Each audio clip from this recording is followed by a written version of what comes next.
The headlines arrived within minutes. Analysts rushed to map the damage. Satellite images were scrutinized frame by frame. Television graphics highlighted targets, weapons, and timelines. Across much of the public conversation, one question dominated everything else: how much was destroyed? But in geopolitics, that is often the wrong question. History has repeatedly shown that the true consequences of a military strike are rarely measured by the number of buildings damaged, missiles launched, or facilities hit in the first 24 hours. Those are tactical results, visible, immediate, and relatively easy to assess. The harder question, and often the more important one, is what happens after the smoke clears. Did the strike permanently weaken its opponent, or did it unintentionally create the conditions for that opponent to adapt, reorganize, and emerge with new strategic advantages? That distinction has shaped some of the most consequential conflicts of the modern era. Military planners often speak about destroying capabilities. Strategists, however, are concerned with something much broader: changing behavior. A strike can eliminate equipment, delay programs, or disrupt operations. But if it also strengthens an adversary's political resolve, accelerates technological innovation, reshapes regional diplomacy, or reinforces its deterrence strategy, then the long-term strategic picture becomes far more complicated. This is one of the defining paradoxes of modern statecraft. The most successful military operation on paper can still produce unintended geopolitical consequences. Conversely, a country that appears to suffer immediate losses may discover new opportunities to strengthen its international position over time. Throughout history, governments have repeatedly transformed external military pressure into domestic unity, diplomatic momentum, economic adaptation, and military modernization. Strategic setbacks have sometimes accelerated defense industries, encouraged new alliances, and reshaped national security doctrines in ways that were impossible to predict during the initial crisis. That is why experienced policymakers rarely judge success solely by the first round of headlines. They ask different questions. How will allies respond? How will adversaries adapt? Will deterrence become stronger or weaker? Will regional balances shift? Will political objectives actually be achieved? Those questions often matter far more than the immediate military results. This brings us to one of the most important strategic debates surrounding America's recent strike on Iran. Much of the public discussion has understandably focused on operational effectiveness, what was targeted, what was damaged, and how the operation was conducted. These are important questions, and they deserve careful examination. But another, less visible debate has been unfolding among military analysts, diplomats, and strategic thinkers. What if the operation achieved its immediate military objective, while simultaneously giving Iran new opportunities to reshape the broader strategic landscape? Not because military force was ineffective, not because the operation necessarily failed, but because international competition is rarely decided by a single strike. Modern geopolitical contests unfold across multiple arenas at the same time. Military operations interact with diplomacy. Economic pressure influences alliance politics. Intelligence assessments shape deterrence. Domestic political calculations affect international negotiations. Information campaigns influence public perception, both at home and abroad. In other words, the battlefield is only one part of a much larger strategic contest. That reality has become increasingly important in the 21st century. Today's conflicts are no longer defined solely by territorial gains or battlefield victories. They involve economic sanctions, technological competition, cyber capabilities, energy security, maritime trade routes, intelligence operations, financial resilience, and the ability to maintain international partnerships under sustained pressure. A military strike may alter one part of that equation, but it rarely determines the outcome by itself. Indeed, history offers several examples where overwhelming military pressure produced consequences that extended far beyond the battlefield. In some cases, external attacks encouraged governments to accelerate indigenous defense industries. In others, they strengthened domestic political cohesion, prompted new diplomatic alignments, or reshaped deterrence strategies in ways that altered regional security for years afterward. These historical experiences remind us that immediate tactical success does not automatically translate into lasting strategic advantage. This does not mean every military operation creates strategic liabilities, nor does it mean every targeted state successfully converts pressure into strength. Outcomes depend on a complex mix of political leadership, economic resilience, alliance dynamics, public opinion, military adaptation, and international reactions. That is precisely why this story deserves closer examination. Because beneath the headlines lies a far more complex strategic puzzle. The real issue is not simply whether America demonstrated military capability. Few serious observers question that capability. The deeper question is whether military success alone is sufficient to achieve broader geopolitical objectives in one of the world's most strategically sensitive regions. And from Iran's perspective, an equally important question emerges. Can external military pressure be transformed into diplomatic leverage, greater regional influence, stronger deterrence, or renewed political resilience? The answers are far from obvious. They cannot be found in satellite imagery alone. They require examining decades of strategic competition, regional security dynamics, intelligence calculations, alliance politics, economic pressures, and historical precedent. Because what most observers focus on happened in a matter of hours. But the consequences that matter most may unfold over years. And that is where the real story begins. To understand whether America's strike altered the strategic balance or unintentionally created new opportunities for Iran, we first need to examine what actually happened, why the operation became strategically significant, and how both sides interpreted its immediate consequences. To understand why this story has generated such intense debate among military strategists and foreign policy analysts, we first need to separate confirmed events from strategic interpretation. In fast-moving international crises, headlines often blur these distinctions. Initial reports emphasize speed and drama, while the broader implications take much longer to evaluate. At the center of this discussion is a U.S. military strike targeting facilities associated with Iran's nuclear program. According to official U.S. statements, the operation was designed to degrade capabilities that Washington argued could contribute to Iran's nuclear ambitions and to reinforce its broader policy of preventing Iran from acquiring a nuclear weapon. American officials described the operation as a limited military action focused on specific strategic objectives rather than the opening phase of a wider war. From Washington's perspective, the immediate objectives were relatively clear. First, to damage or delay infrastructure believed to support Iran's nuclear activities. Second, to reinforce deterrence by demonstrating that the United States retained both the capability and the willingness to act against what it viewed as unacceptable security risks. Third, to reassure regional allies that American security commitments remained credible amid growing concerns over instability in the Middle East. Public justifications emphasized national security and regional stability. U.S. officials argued that preventing nuclear proliferation remained a central objective of American foreign policy, and that military action was intended to reduce long-term risks rather than expand the conflict. They also stressed that the operation was limited in scope and not directed at the Iranian people or aimed at pursuing regime change. These public explanations sought to frame the strike as a targeted security measure rather than the beginning of an open-ended military campaign. Iran, however, presented a sharply different narrative. Iranian officials condemned the operation as a violation of international law and national sovereignty, rejected the legitimacy of the strike, and vowed that external military pressure would not alter the country's strategic direction. Rather than acknowledging that the operation had fundamentally changed its position, Tehran emphasized resilience, continuity, and the determination to preserve what it described as its legitimate national interests. Iranian messaging also sought to reassure domestic audiences while signaling to regional partners and adversaries that the country retained options for responding over time. As these competing narratives emerged, governments across the Middle East reacted with caution. Some American partners reaffirmed concerns about Iran's regional activities and nuclear program, while simultaneously urging restraint to prevent a broader regional conflict. Many governments faced a familiar dilemma, balancing security cooperation with the United States against the economic and political costs of a wider confrontation. For energy-producing Gulf states, stability in the region remained paramount, as any sustained escalation could affect energy infrastructure, investment, and commercial confidence. Outside the region, reactions reflected long-standing geopolitical divisions.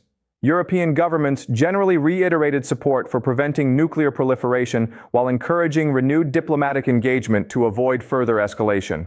Other major powers emphasized restraint, dialogue, and adherence to international law, reflecting broader concerns that prolonged confrontation could undermine regional stability and global economic confidence. Although governments differed on the legitimacy and effectiveness of the strike, there was widespread recognition that preventing an uncontrolled escalation had become an immediate priority. Initial military assessments focused on operational questions.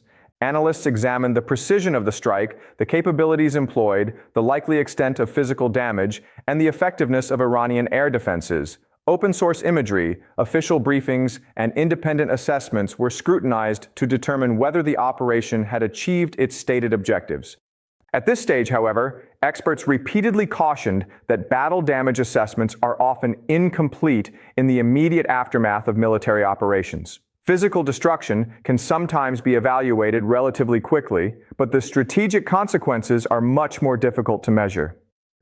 This distinction between operational success and strategic impact quickly became one of the central themes of the debate. A strike may successfully damage facilities or delay specific activities, yet questions remain about whether it alters long-term political decisions, changes deterrence dynamics, or reshapes regional behavior.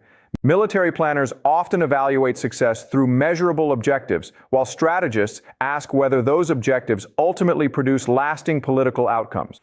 To appreciate why these questions matter, it is important to understand the broader geopolitical environment in which the strike occurred. The relationship between the United States and Iran has been shaped by decades of distrust, competing regional ambitions, and recurring cycles of confrontation. Issues ranging from sanctions and missile development to maritime security, regional proxy networks, and nuclear negotiations have contributed to an environment in which isolated military incidents are rarely viewed in isolation. Instead, they are interpreted as part of a much longer strategic competition. Regional security concerns further complicated the situation.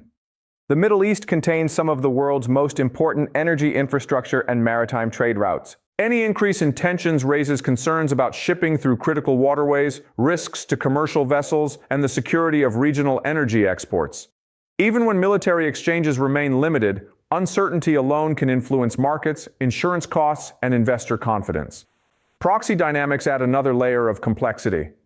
Iran has long been associated with relationships involving armed groups and partner organizations across parts of the Middle East, while the United States maintains extensive security partnerships with governments throughout the region. These overlapping networks mean that tensions between Washington and Tehran can have implications far beyond direct bilateral interactions. Strategic competition increasingly unfolds through indirect means, making escalation more difficult to predict and contain. Nuclear-related disputes remain another defining element of the broader picture. While international monitoring efforts, negotiations, and sanctions have evolved over time, disagreements over Iran's nuclear activities continue to shape diplomatic and security calculations. For supporters of military pressure, targeted action may be viewed as reinforcing deterrence. Critics, however, argue that military operations can complicate future diplomacy by reducing trust and increasing incentives for strategic self-reliance. This debate remains unresolved and continues to influence policy discussions in many capitals. Economic sanctions also form a critical part of the strategic environment. For years, sanctions have sought to constrain Iran's economic resources and influence policy decisions. At the same time, Iran has pursued various adaptation strategies aimed at reducing vulnerability to external pressure. As a result, military action cannot be evaluated separately from economic statecraft. Both are components of a broader competition involving political, financial, technological, and diplomatic tools. Another crucial dimension is maritime security. The Persian Gulf and nearby waterways remain vital arteries for global energy supplies and international commerce. Even limited periods of instability can heighten concerns over shipping security, naval deployments, and freedom of navigation. Consequently, regional military developments are closely watched not only by governments but also by global markets and commercial stakeholders. Despite the extensive analysis that followed the strike, several important questions remain open. Analysts continue to debate the full extent of any physical damage, the duration of any operational setbacks, the effectiveness of subsequent recovery efforts, and the long-term implications for regional deterrence. There is also ongoing discussion regarding whether military pressure strengthens or weakens future diplomatic prospects and whether such actions ultimately advance broader strategic objectives or create new challenges that emerge only over time. This uncertainty is precisely what makes the episode strategically significant. The military operation itself was highly visible, but its enduring consequences remain the subject of careful analysis rather than definitive conclusions. The strike itself was only the beginning. The real strategic story started afterward. To understand why the aftermath, to understand why a single military strike can generate such intense geopolitical debate, we need to step back from today's headlines and examine the history that shaped both Washington's and Tehran's strategic thinking. Neither country's security doctrine emerged overnight. Instead, it was forged through decades of confrontation, shifting alliances, economic pressure, military crises, and competing visions for the future of the Middle East. For both sides, today's decisions are not made in isolation. They are influenced by lessons drawn from previous conflicts, lessons that continue to shape how each government interprets risk, deterrence, and national security. The modern chapter of U.S.-Iran relations fundamentally changed in 1979, when the Iranian Revolution overthrew the U.S.-backed Shah and established the Islamic Republic. Before the revolution, Iran had been one of Washington's closest regional partners. Afterward, the relationship deteriorated rapidly as the new leadership rejected American influence and redefined Iran's foreign policy around independence and resistance to external pressure. The seizure of the U.S. Embassy in Tehran and the hostage crisis that followed deepened mistrust between the two countries. Diplomatic relations were severed, and a pattern of confrontation began to replace cooperation. For Washington, the events reinforced concerns about regional stability and the security of its interests in the Persian Gulf. For Tehran, the revolution reinforced a belief that political independence required resisting outside influence, particularly from major powers. Those competing narratives became even more significant during the Iran-Iraq War, which lasted from 1980 to 1988. The conflict imposed enormous human and economic costs on Iran while exposing serious weaknesses in its conventional military capabilities. Cut off from many foreign arms suppliers and facing international isolation, Iran was forced to rethink how it could defend itself against stronger opponents. One of the most enduring lessons Tehran drew from the war was that it could not rely solely on conventional military strength. Instead, it began investing more heavily in asymmetric capabilities, tools designed to offset the advantages of technologically superior adversaries. This included expanding indigenous missile programs, improving air defense systems, developing unmanned aerial systems over time, strengthening cyber capabilities, and cultivating relationships with allied non-state actors across the region. For Iranian strategists, deterrence would no longer depend on matching larger militaries tank for tank or aircraft for aircraft. Instead, it would rely on creating enough uncertainty and potential costs to discourage direct military action. The emphasis shifted from achieving battlefield superiority to ensuring strategic endurance. The United States, by contrast, emerged from the late Cold War and the Gulf War with growing confidence in its ability to project military power over long distances. Precision-guided weapons, advanced surveillance systems, naval dominance, and air superiority became defining characteristics of American military doctrine. Washington increasingly emphasized rapid deployment, coalition operations, technological innovation, and the ability to conduct precise strikes against strategic targets. These contrasting approaches produced fundamentally different concepts of deterrence. The United States generally sought to deter through overwhelming military capability and alliance credibility. Iran sought to deter by complicating an adversary's calculations, increasing the perceived costs of military action, and demonstrating that even a conventionally weaker state could impose significant risks over time. As military doctrines evolved, economic pressure became another major arena of competition. Over successive administrations, the United States imposed extensive sanctions targeting Iran's financial sector, energy exports, defense-related industries, and access to international markets. American policymakers viewed sanctions as a means of influencing Iranian behavior without resorting to direct military confrontation. From Tehran's perspective, however, sanctions reinforced the importance of economic resilience and strategic self-sufficiency. Iranian policymakers sought to diversify trade relationships, expand domestic production in key sectors, and develop mechanisms to reduce dependence on external financial systems. While sanctions placed significant strain on Iran's economy, they also became a long-term feature of the strategic environment rather than a temporary challenge. Another critical dimension of this rivalry involved the expansion of regional partnerships and proxy relationships. Over time, Iran cultivated ties with armed groups and political movements in several parts of the Middle East, viewing these relationships as part of a broader deterrence strategy and a way to extend regional influence. Critics argue that these networks have contributed to instability, while Iranian officials have often framed them as legitimate partnerships supporting regional security and resistance movements. The United States responded by strengthening security cooperation with regional governments, expanding military deployments, increasing intelligence sharing, and supporting integrated defense initiatives among its partners. As a result, competition increasingly extended beyond direct U.S.-Iran interactions into a broader regional contest involving multiple actors with overlapping interests. Missile development also became central to Iran's security doctrine. Facing restrictions on acquiring advanced conventional weapons, Iran invested heavily in domestic missile production. Ballistic and cruise missile capabilities came to be viewed as essential components of deterrence, providing options for long-range precision strikes without relying on a large modern air force. From Washington's perspective, these developments raised concerns about regional security, the protection of allies, and the credibility of American deterrence commitments.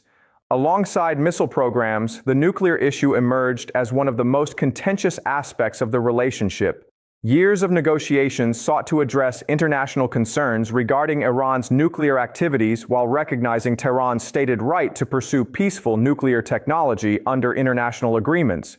These negotiations culminated in the Joint Comprehensive Plan of Action, JCPOA, in 2015. Under the agreement, Iran accepted significant restrictions and monitoring measures related to its nuclear program in exchange for sanctions relief. Supporters viewed the JCPOA as an important non-proliferation achievement that reduced immediate risks through diplomacy and verification.